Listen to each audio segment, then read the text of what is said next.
سلامونه دوستان، په دې هیله چې جوړ او روغ یاست. دوستانو، په نن ورځنۍ ویډیو کې د مصنوعي ځیرکتیا یا د AI داسې اپلیکیشن درته ښایم چې تر اوسه تاسو نوې استفاده کړې. ډېر په زړه پورې اعلی او په لوړ کیفیت اپلیکیشن. دا اپلیکیشن ټول د مصنوعي ځیرکتیا موجوده اپلیکیشنونه چې په دې دنیا کې د ننني وخت کې وجود لري په خپل ځان کې لري. یعنې ټول اپلیکیشنونو مجموعه یو اپلیکیشن. دا اپلیکیشن د POA په نوم باندې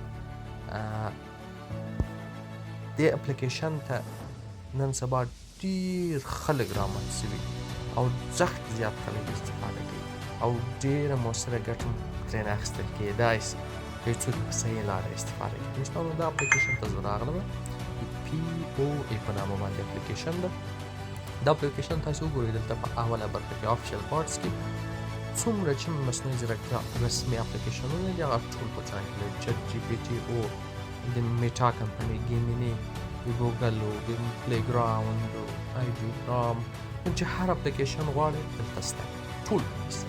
بیا راځئ بارټس مثلا د ټیکنالوژي د ایکسپرټ، IT جینیس، د IT په برخه کې، د مسافرت په برخه کې، د لیکلو په برخه کې هر یو کې بخش لري. ایمیج کریټر او د هر څه په برخه کې د اپلیکیشن یو برخه لري. د اپلیکیشن یوه ځانګړتیا تاسو ته ښایم.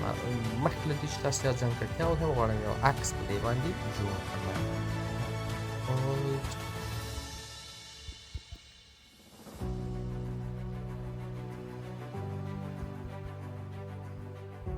ښه، ما ورته ولیکل چې یو داسې عکس ماته جوړ کړي چې په هغې کې یو سپینږیری افغاني سړی خاندي، مسکا کوي.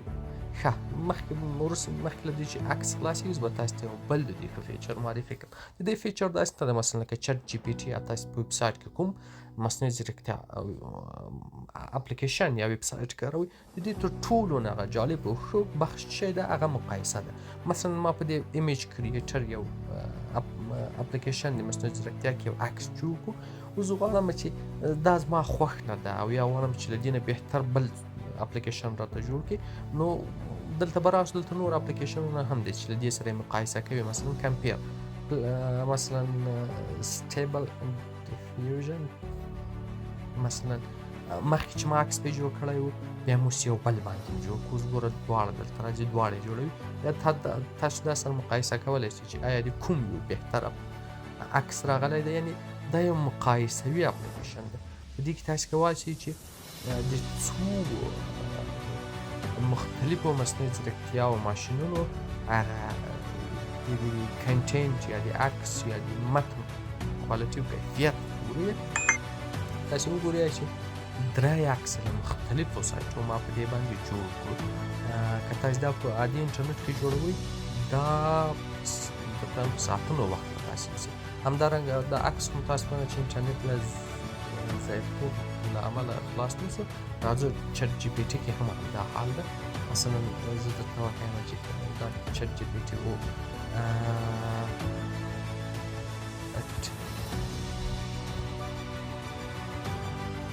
ما ورته ویل چې د افغانستان په اړه راته ووایه، نو چټ جي پي ټي ماته د افغانستان په اړه باندې وایي.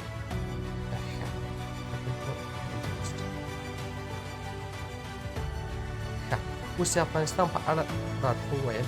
اوس زه د کولی شم چټ جي پي ټي زه نه پوهېږم چې غلط معلومات یې راکړي یا سوي راکړي. دا کولی شم چې له بل یو اپلیکیشن سره یې مقایسه کړم چې هماغه ماته څنګه راکوي. ګوره دې سره مقایسه کړو، د میټا کمپنۍ له مصنوعي ځیرکتیا له اپلیکیشن سره یې دلته مقایسه کوم چې کوم یو ماته ښه ځواب راکوي.